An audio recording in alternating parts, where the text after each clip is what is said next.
فيلمنا بيحكي عن بنت بتقرر تغير حياتها وتسافر عبر الصحراء في رحلة، وخلال رحلتها مع حيواناتها المفضلة بتواجه مشاكل وصعوبات بتخليها تقدر تتعلم معنى الحياة وتكتشف قدراتها. بيبدأ فيلمنا وبنشوف روبن، بنت شابة جميلة بتحب الترحال زي أبوها، وبتحلم تقوم برحلة لصحراء أستراليا لأنها بتحب الصحراء جدا، وبتركب القطر مع الكلبة بتاعتها ومعاها شنطها. لكن بتقرر تاخد جمالين تحط عليهم حاجاتها ويساعدوها في رحلتها، وبتتفق مع مربي جمال إنها تشتغل عنده 8 شهور بدون أجر علشان تاخد منه جمالين. وفعلا بتشتغل معاه وبتتعب جدا، لكن في نهاية المدة بيرفض يديها أي حاجة وبيطردها، وبتمشي لحد ما بتلاقي بيت مهجور وباين عليه أثر حريق. وبعدها بتروح لمربي الجمال تاني وبتطلب منه المساعدة، لكن بيحذرها من خطورة الرحلة اللي عايزة تقوم بيها، وبتطلب منه 3 جمال ويعلمها ازاي تتعامل معاهم عشان يكونوا معاها في رحلتها. وبتقول له انها تشتغل عنده شهر ونص ويعلمها ازاي تروض الجمال، وبيوافق وفعلا بيعلمها تروض جمل انثى وبتسميه زيلي، وبيقول لها الاتنين التانيين روضيهم انت بنفسك.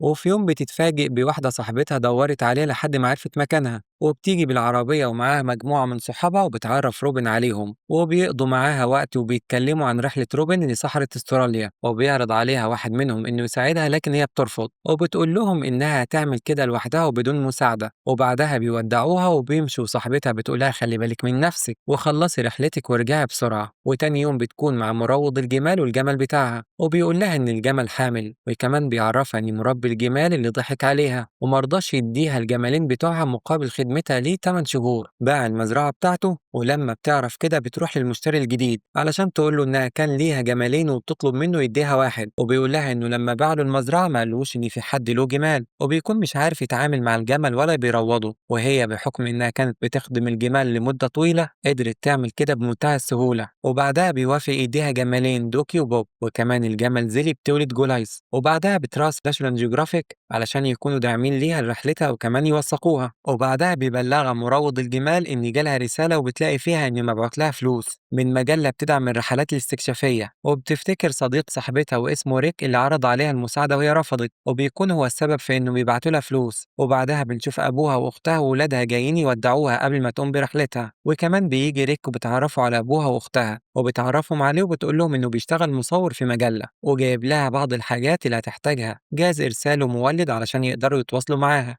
وتاني يوم بتاخد حاجتها على الجمال بتاعتها، وبيديها مروض الجمال بندقية وبيقول لها إذا قابلها في الصحراء جمل متوحش لازم تخلص عليه واللي هيقضي عليها. وبتودع الكل وبتاخد حاجتها والجمال وكلبتها وبتمشي. وفي الطريق بيقابلها ريك وبيصورها شوية صور وهي راكبة الجمل كنوع من توثيق للرحلة، وبيقول لها إن كل فترة هيوصل لها ويصورها أثناء الرحلة، وبيسلم عليها وبيقول لها بعد شهر هجيلك وأشوفك مرة تانية. وبعد شهر في الصحراء بتوصل لمكان يعتبر منتزه عائلي، وبتطلب منه تدخل تبات ليلة لكنه بيرفض وبيقولها إن المكان مليان. وبتروح تخيم في مكان قريب وبتلاقي ريك جاي وبيصورها وبيقعد معاها شوية، وبعدين بيحسب السرعة بتاعتها وبيشوف هيقابلها فين المرة الجاية، وبيعدي الوقت وبيروح لها مرة تانية وبيصورها تاني. وبنلاحظ إن روبن بتكون متضايقة منه وبتعتبر اللي بيعمله ده تطفل. وفي المرة دي بيبات معاها وبالليل بيسألها عن أبوها وأمها، فبتقول له إنها مش فاكرة شكل أمها أصلا، ولما بيسألها ليه بتقول له إنها انتحرت من زمان. وبعدها بنشوفها مكملة رحلتها وبيرجع لها ريك مرة تانية، لكن في المرة دي بتقوم عاصفة وبيساعدها ريك إنها تنزل حاجتها وتستنى لما العاصفة تهدى.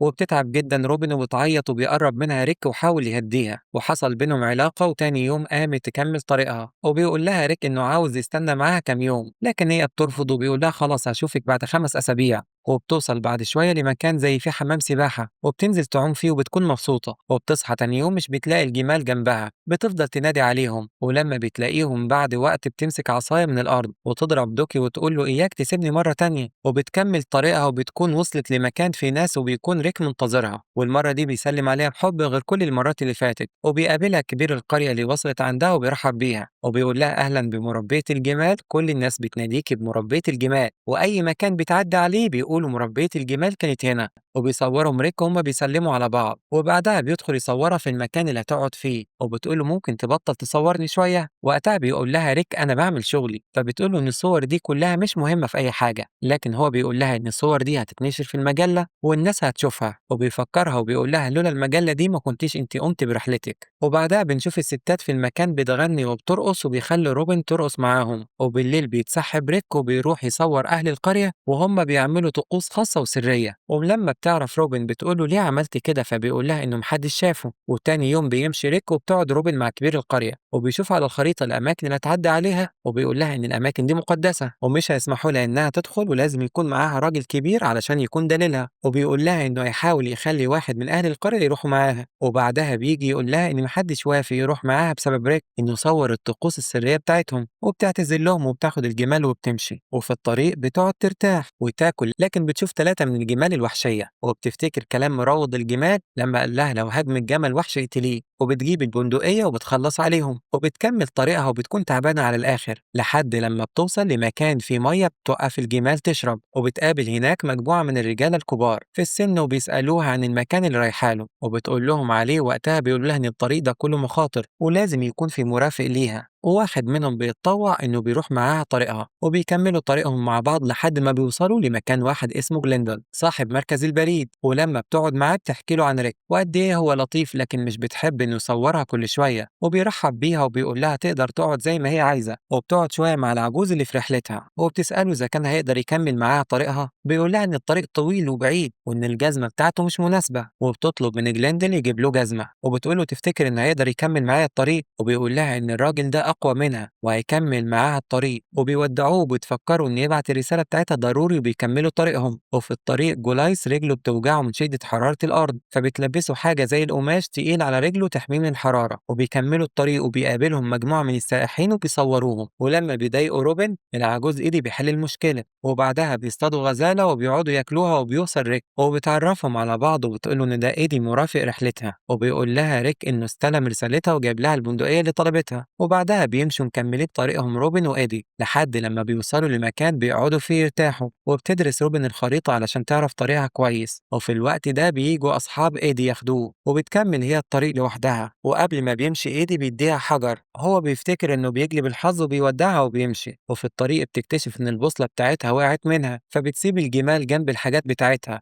وبتاخد معاها الكلبة وترجع تدور عليها. لكن بتكون هدية أبوها ليها وقال لها إن البوصلة دي بتاعت أمها. وهي راجعة مش بتعرف الطريق، لكن بتقول للكلبة يلا ارجع عند الجمال. فبتجري الكلبة قدامها وهي بتمشي وراها لحد لما بتوصل عند الجمال. وبتكون مبسوطة إنها قدرت ترجع مرة تانية، لكن من بعيد بتشوف جمل متوحش جاي من بعيد عليها. فبتجري وبترمي عصاية عليه عشان تخوفه وتخليه ما يقربش. وفي الوقت ده بتقع منها البوصلة مرة تانية. وبعدها بنشوفها وهي بتعاني ازاي في الصحراء ومن قوة الشمس جلدها بيتحرق. وبتفضل ماشية ومكملة وبتلاقي في الطريق جثث حيوانات ميتة، وكمان بتلاقي بقايا لعظام كتير. وبتمشي لحد لما بتلاقي بيت وبتخرج منه واحدة ست عجوزة وبتعزمها تقعد عندها وترتاح. وبعدها بنشوفها قاعدة بتاكل معاها هي وجوزها وبتحكي لها هي جاية منين وبتقول لهم عن رحلتها. وبعدها بتاخدها الست العجوزة بتحميها وتلبسها هدوم نظيفة وبتقضي معاهم الليلة وهي بتسمع موسيقى وبتشوف صورهم اللي على الحيط. وهي نايمة بتفتكر زمان لما أبوها قال لها إنها لازم تروح تعيش عند عمتها وكان عندها كلبة اسمها جولدي. ولما بتقول له عايزة تاخد كلبتها معاها، أبوها بيقول لها إنه هيخلص منها علشان ملهاش مكان في بيت عمتها. وبتقوم وهي زعلانة بتلاقي قدامها كلبتها ديك. وتاني يوم بتقوم تكمل طريقها والست بتديها أكل معاها ومية كمان علشان يعينوها في الطريق. وبتشكرهم وتودعهم وبتكمل طريقها. وفي يوم وهي نايمة بتقوم مش بتلاقي ديك جنبها، ولما بتقوم تدور عليها بتلاقيها أكلت من جثة حيوان ميت. وبتحاول تخليها ترجع اللي أكلته ولكن مش بتعرف. وبعدها بتترمي الكلب على الأرض وبتتألم، فبتقرر تخلص عليها علشان ما تتألمش. وهي نايمة بتفتكر الكلبة بتاعتها جولدي لما ودعتها وهي ماشية مع عمتها. وبتكمل طريقها لكن بتكون حزينة وزعلانة. وهي في الطريق بتشوف عربيات جاية عليها فبتستخبى منهم لحد ما بتشوف ريك جاي وبتظهر. وبعدها بتعرف إن كل العربيات دي كان فيها صحفيين جايين علشان يعملوا لقاء مع روبن ويصوروها. لكن ريك بيمنعهم ويقول لهم سيبوها على راحتها. وبيلاحظ حزنها على كلبتها وبيحاول يخفف عنها ويواسيها. وهم في الطريق بيقابلوا بعض الأطفال وبيصورهم ريك على الجمال وبيبقوا مبسوطين. وقتها بتبتسم روبن وبتفرح بيهم وبتلعب معاهم. وبعدها بتقعد تقرا الجرايد وبتشوف الجرايد فيها صورها وأخبارها. ومعاهم بيكون طفل راسم ليها رسمة هي والجمال ومكتوب عليها مربية الجمال وكلبتها السوداء. وبعدها بتقعد مع ريك وبتقوله ده مش هتقدر تتعامل مع المراسلين والصحفيين مرة تانية، وبيقول لها سيبي لي الموضوع ده وانا هتصرف. وبعدها بتكمل طريقها في الصحراء واخيرا بتوصل للبحر وبيكون ريك في انتظارها. وكالعادة بيصورها مع الجمال بتاعتها وبيصورها وهي بتعوم في البحر. وبينتهي فيلمنا وبتنتهي الرحلة وهي مستمتعة في البحر بعد عناء طويل.